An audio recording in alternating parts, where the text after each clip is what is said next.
Ladies and gentlemen, ಇಡೀ ವಿಶ್ವದ ತುಂಬ ಈಗ ಮೂರನೇ ಮಹಾಯುದ್ಧದ ಒಂದು ರೀತಿಯ ಕಾರ್ಮೋಡ ಆವರಿಸಿಬಿಟ್ಟಿದೆ. ಎಲ್ಲಿ ನೋಡಿದರಲ್ಲಿ ಸಾವುಗಳು, ನೋವುಗಳು, ಕ್ಷಿಪಣಿ ದಾಳಿಗಳು, ಇರಾನ್ ಮೇಲಿನ ಒಂದು ರೀತಿ ತೀವ್ರ ರೀತಿಯ ಕ್ಷಿಪಣಿ ದಾಳಿ, ಅದಕ್ಕೆ ಪ್ರತೀಕಾರವಾಗಿ ಇರಾನ್ನವರು ಮಾಡ್ತಾ ಇರ್ತಕ್ಕಂಥ ಕ್ಷಿಪಣಿ ದಾಳಿಗಳು, ಅದೇ ಪಶ್ಚಿಮ ಏಷ್ಯಾದ ಅಲ್ಲಿರ್ತಕ್ಕಂಥ ಮುಸ್ಲಿಂ ರಾಷ್ಟ್ರಗಳ ಮೇಲಿನ ದಾಳಿ, ಸಾವು ನೋವುಗಳು ಕೇಳಿ ನೋಡಿ ಒಂದು ರೀತಿ ಇಡೀ ಜಗತ್ತು ಎಲ್ಲಿ ಸರ್ವನಾಶ ಆಗಬಿಡುತ್ತೋ ಅನ್ನೋಂಥ ಪರಿಸ್ಥಿತಿ ನಿರ್ಮಾಣವಾಗಿದೆ. ಯಾಕೆ ಹೀಗಾಗ್ತಾ ಇದೆ? ಈ ಒಂದು ದಾಳಿಗೆ, ಯುದ್ಧಕ್ಕೆ ಕೊನೆಯೇ ಇಲ್ವಾ? ಟ್ರಂಪ್ ಮತ್ತು ಬೆಂಜಮಿನ್ ನೆತನ್ಯಾಹು ಅನ್ನುವಂಥ ಮಹಾನುಭಾವ ಇದನ್ನಲ್ಲ ಇಸ್ರೇಲ್ನಲ್ಲಿ, ಆತನ ದುರಾಸೆಗೆ, ದುರಾಡಳಿತಕ್ಕೆ ಅಥವಾ ಸರ್ವಾಧಿಕಾರಕ್ಕೆ ಯಾರು ಕಟ್ಟಪ್ಪಣೆ ಹಾಕೋನೆ ಇಲ್ವಾ ಅನ್ನುವಂಥ ಪ್ರಶ್ನೆ ಉದ್ಭವವಾಗಿದೆ. ಯಾಕೆ ಹೀಗಾಗ್ತಾ ಇದೆ ನಾನು ಹೇಳ್ತೀನಿ ಇವತ್ತಿನ ಎಕ್ಸ್ಪ್ಲೇನರ್ನಲ್ಲಿ. ನೀವು ನೋಡ್ತಾ ಇದ್ದೀರಾ ನೆಲ ಜಲ ಭಾಷೆಗಾಗಿ ಪ್ರಾಮಾಣಿಕ ಪತ್ರಿಕೋದ್ಯಮ ಫೋಕಸ್ ಟಿವಿ. ನಾನು ಹಬೀಬ್ ದಂಡಿ.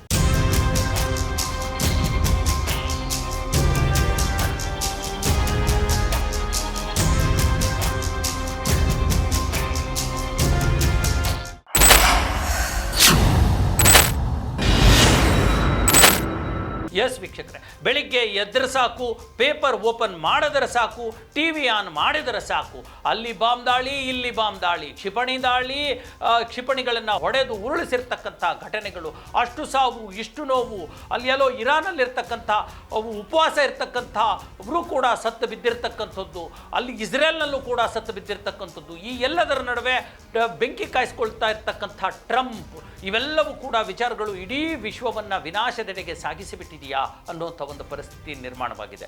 ಅದರಲ್ಲೂ ರಂಜಾನ್ ತಿಂಗಳಿನಲ್ಲಿ ಮುಸ್ಲಿಂ ಬಾಂಧವರು ಉಪವಾಸ ಇರುವಂಥ ರಂಜಾನ್ ತಿಂಗಳಿನಲ್ಲೇ ಈ ಯುದ್ಧ ಘೋಷಣೆಯಾಗಿರ್ತಕ್ಕಂಥದ್ದು ಮತ್ತೊಂದು ರೀತಿಯ ಅಗ್ನಿ ಪರೀಕ್ಷೆಯ, ಉಪವಾಸದ ಹೊತ್ತಿನಲ್ಲೇ ಯುದ್ಧ ಮಾಡಬೇಕಾಗಿರ್ತಕ್ಕಂಥ ಅಗ್ನಿ ಪರೀಕ್ಷೆಯ ಅನ್ನುವಂಥ ಒಂದು ಮಾತು ಎದ್ದು ನಿಲ್ತಾ ಇದೆ. ಇದ್ರ ಜೊತೆಗೆ ನೋಡಿ, ಈಗಾಗಲೇ ಇಸ್ರೇಲ್ ಮತ್ತು ಅಮೆರಿಕ ಸೇರಿಕೊಂಡು ಎಷ್ಟು ದೇಶಗಳನ್ನು ಹಾಳು ಮಾಡಿವೆ ಅನ್ನುವಂಥದ್ದು. ಕಳೆದ 2 ವರ್ಷಗಳಿಂದ ಪ್ಯಾಲೆಸ್ತೇನನ್ನು ಈಗಾಗಲೇ ಸರ್ವನಾಶ ಮಾಡಿಬಿಟ್ಟಿದ್ದಾರೆ ಅಲ್ವಾ?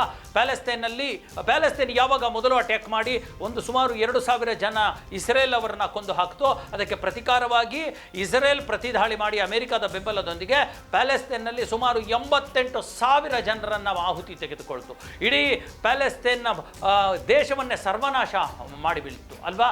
ಇದಾದ ನಂತರ ಇಸ್ರೇಲ್ನ ಸಹಕಾರವನ್ನು ಪಡೆದು ಅಮೆರಿಕ ವೆನೆಜುವೆಲಾ ಅಧ್ಯಕ್ಷರನ್ನ ಹಗಲೇ ನುಗ್ಗಿ ಅವರನ್ನು ಬಂಧಿಸ್ಕೊಂಡು ಬಂದು ತನ್ನ ಜೈಲುಗಳಲ್ಲಿ ಇಟ್ಕೊಂಡು ಬಿಟ್ಟಿದೆ.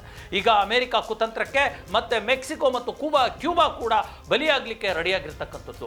ಈ ಹಿನ್ನೆಲೆಯಲ್ಲಿ ಈಗ ಮತ್ತೆ ಇರಾನ್ ಮೇಲೆ ಓಪನ್ ಆಗಿ ಯಾವುದೇ ಕಾರಣ ಇಲ್ಲದೆ ಒಂದು ರೀತಿಯ ದಾಳಿ ಆರಂಭಿಸಿರ್ತಕ್ಕಂಥದ್ದು, ಯುದ್ಧ ಆರಂಭಿಸಿರ್ತಕ್ಕಂಥದ್ದು.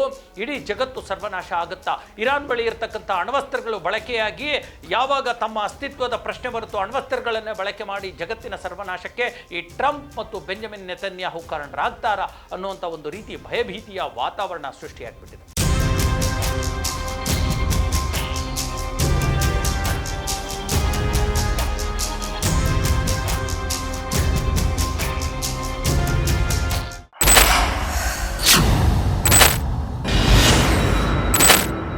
ಎಸ್ ವೀಕ್ಷಕರೇ, ಇದಕ್ಕೆ ಇರ್ತಕ್ಕಂಥ ಬಹಳ ದೊಡ್ಡ ಪ್ರಮುಖ 2-3 ಕಾರಣಗಳೇನು ಅಂದರೆ, ಒಂದು, ಇರಾನು ಇಡೀ ವಿಶ್ವದ ಸುಮಾರು 20-22% ರೂಡ್ ಆಯಿಲನ್ನು ಸಪ್ಲೈ ಮಾಡುತ್ತೆ. ಅಂದರೆ ಪೆಟ್ರೋಲಿಯಂ ಉತ್ಪನ್ನಗಳನ್ನು ಸಪ್ಲೈ ಮಾಡುತ್ತೆ.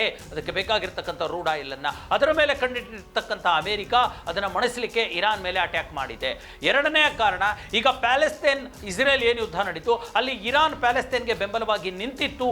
ಹಾಗಾಗಿ ಯಹೂದಿಗಳ ವಿರುದ್ಧ ಮುಸ್ಲಿಂ ಒಂದು ರಾಷ್ಟ್ರ ನಿಂತಿತ್ತಲ್ಲ, ಅದರಲ್ಲೂ ಇಡೀ ಮಧ್ಯಪ್ರಾಚ್ಯದಲ್ಲಿ ಇರತಕ್ಕಂಥ ಎಲ್ಲ ಮುಸ್ಲಿಂ ರಾಷ್ಟ್ರಗಳಲ್ಲಿ ಇರಾನ್ ತುಂಬ ಸಶಕ್ತವಾಗಿರ್ತಕ್ಕಂಥದ್ದು.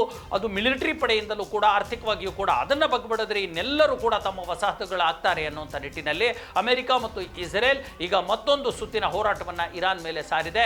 ಅದರ ನಾಯಕ ಆಯತುಲ್ಲಾ ಖಮೇನಿಯನ್ನು ಈಗಾಗಲೇ ಮರ್ಡರ್ ಮಾಡಲಾಗಿದೆ ಅನ್ನುವಂಥದ್ದು. ಇದಲ್ಲದೆ ಏನು ಅಮೆರಿಕ ಉತ್ಪಾದಿಸುವಂಥ ಯುದ್ಧ ಶಸ್ತ್ರಾಸ್ತ್ರಗಳಿದ್ದಾವಲ್ಲ ಅದನ್ನು ವ್ಯಾಪಾರ ಮಾಡಬೇಕಲ್ಲ, ಆ ಕಾರಣಕ್ಕೂ ಕೂಡ ಇಂತಹ ಯುದ್ಧಗಳನ್ನು ಮಾಡ್ತಾ ಇದ್ದಾರೆ ಅನ್ನುವಂಥದ್ದು. ಇದಲ್ಲದೆ ಈಗ ನೋಡಿ, ಟ್ರಂಪ್ಗೆ ಇರುವಂತಹ ದುರಾಸೆ ಮತ್ತು ಬೆಂಜಮಿನ್ ನೆತನ್ಯಾಹುಗೆ ಇರತಕ್ಕಂಥ ಧಾರ್ಮಿಕ ದುರಾಸೆ, ಟ್ರಂಪ್ಗೆ ಇರತಕ್ಕಂಥ ಒಂದು ವ್ಯಾಪಾರದ ದುರಾಸೆ ಇವತ್ತು ಈ ಬಹುತೇಕ ರಾಷ್ಟ್ರಗಳನ್ನು ಬಲಿ ಪಡೆದುಕೊಂಡು ಹೋಗ್ತಾ ಇದೆ. ಏನಾಗ್ಬೋದು? ಸಾವಿರಾರು ಜನ, ಲಕ್ಷಾಂತರ ಜನ ಅಮಾಯಕರ ಸಾವು ಮತ್ತು ಈ ಒಂದು ಜಗತ್ತು ವಿನಾಶದತ್ತ ಸಾಗುವಂಥ ಎಲ್ಲ ಸಾಧ್ಯತೆಗಳು ಕೂಡ ಇರ್ತಕ್ಕಂಥದ್ದು. ಈಗ ಏನು ದಾಳಿ ನಡೀತಾ ಇದೆ ಇರಾನ್ ಮೇಲೆ, ಅದಕ್ಕೆ ಪ್ರತಿಕಾರವಾಗಿ ಇರಾನ್ ಕೂಡ ದಾಳಿಯನ್ನು ನಡೆಸ್ತಾ ತೋರಿಸ್ತಾ ಇದೆ. ದುರಾದೃಷ್ಟ ಅಂದರೆ ಏನು ಮಧ್ಯಪ್ರಾಚ್ಯದಲ್ಲಿರ್ತಕ್ಕಂಥ ಮುಸ್ಲಿಂ ರಾಷ್ಟ್ರಗಳ ಮೇಲೇ ಅಲ್ಲಿರ್ತಕ್ಕಂಥ ಒಂದು ಅಮೆರಿಕಾದ ವಾಯುನೆಲೆಗಳ ಮೇಲೆ ಇರಾನ್ ದಾಳಿ ಮಾಡ್ತಾ ಇದೆ. ಅದರ ಪರಿಣಾಮ ಅಲ್ಲಿರ್ತಕ್ಕಂಥ ಮುಸಲ್ಮಾನರು ಮತ್ತು ಅಲ್ಲಿರ್ತಕ್ಕಂಥ ಭಾರತೀಯರ ಮೇಲೂ ಕೂಡ ಬೀಳ್ತಾ ಇರ್ತಕ್ಕಂಥದ್ದು. ಅದು ಬೆಹರೇನ್ ಆಗಿರಲಿ, UAE ಆಗಿರಲಿ, ದುಬೈ ಆಗಿರಲಿ, ಅಬುದಾಬಿ ಆಗಿರಲಿ, ಯಮನ್ ಆಗಿರಲಿ, ಜೋರ್ಡಾನ್ ಆಗಿರಲಿ, ಸೌದಿ ಅರೇಬಿಯಾ ಆಗಿರಲಿ, ಹೀಗೆ ಹತ್ತಾರು ರಾಷ್ಟ್ರಗಳು ಕೂಡ ಈ ಒಂದು ಯುದ್ಧಕ್ಕೆ ಬಲಿಯಾಗಿ ನಶಿಸಿ ಹೋಗ್ತಾ ಇವೆ ಅನ್ನುವಂಥ ಒಂದು ಪರಿಸ್ಥಿತಿ ನಿರ್ಮಾಣವಾಗಿದೆ. ಯಾಕೆ ಈ ದುರಾಸೆ ಅನ್ನುವಂಥ ಪ್ರಶ್ನೆ ಕೂಡ ಈಗ ಹುಟ್ಕೊಂಡಿರ್ತಕ್ಕಂಥದ್ದು.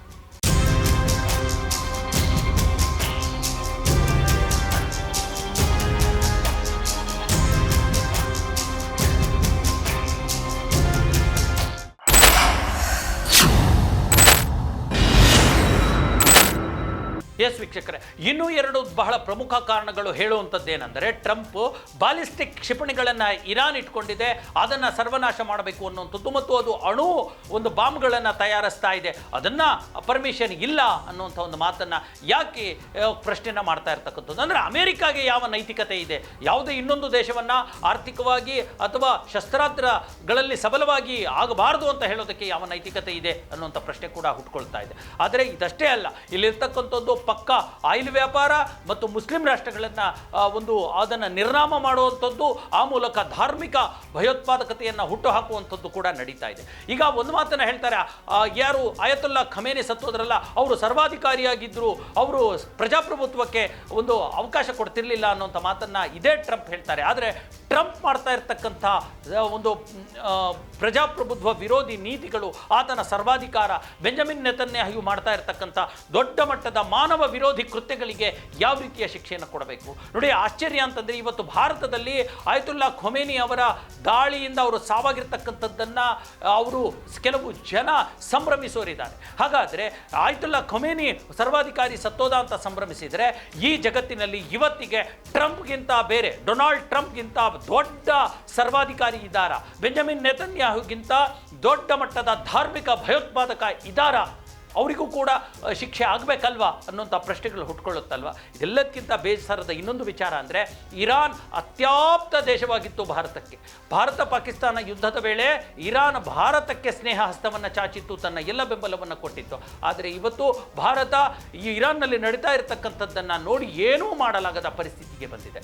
ಇನ್ನೊಂದು ಬಹಳ ಪ್ರಮುಖ ವಿಚಾರ ಅಂತಂದರೆ, ಮೊನ್ನೆಯಷ್ಟೇ ಪ್ರಧಾನಿ ನರೇಂದ್ರ ಮೋದಿಯವರು, ನಮ್ಮ ಹೆಮ್ಮೆಯ ಪ್ರಧಾನಿ, ಇಸ್ರೇಲ್ಗೆ 3 ದಿನಗಳ ಕಾಲ ಪ್ರವಾಸ ಮಾಡಿ ಬಂದ ಕೆಲವೇ ದಿನಗಳಲ್ಲಿ ಈ ಒಂದು ದಾಳಿ, ಇರಾನ್ ಮೇಲಿನ ಯುದ್ಧ ಘೋಷಣೆಯಾಗಿ ಅಲ್ಲಿನ ನಾಯಕನನ್ನು ಹೊಡೆದುರುಳಿಸಿರ್ತಕ್ಕಂಥದ್ದು ಹಲವಾರು ಪ್ರಶ್ನೆಗಳನ್ನು ಹುಟ್ಟಾಕ್ತಾ ಇದೆ. ಹೀಗೆ ಆದರೆ ಸರ್ವಾಧಿಕಾರಿತನ ಹೀಗೆ ಮುಂದುವರೆದರೆ ಹೇಗೆ ಜಗತ್ತು ಉಳಿಯುತ್ತೆ, ಹೇಗೆ ಒಂದು ನೆಮ್ಮದಿಯ ಜೀವನ ನಡೆಸಲಿಕ್ಕೆ ಸಾಧ್ಯ ಅನ್ನುವಂಥ ಪ್ರಶ್ನೆಗಳು ಹುಟ್ಕೊಳ್ತಾ ಇವೆ. ಇದಕ್ಕೆ ಭಾರತವೂ ಸೇರಿದಂತೆ ಜಗತ್ತಿನ ಎಲ್ಲ ರಾಷ್ಟ್ರಗಳು ಒಗ್ಗೂಡಿ ಶ್ರಮಿಸಬೇಕಾಗಿದೆ.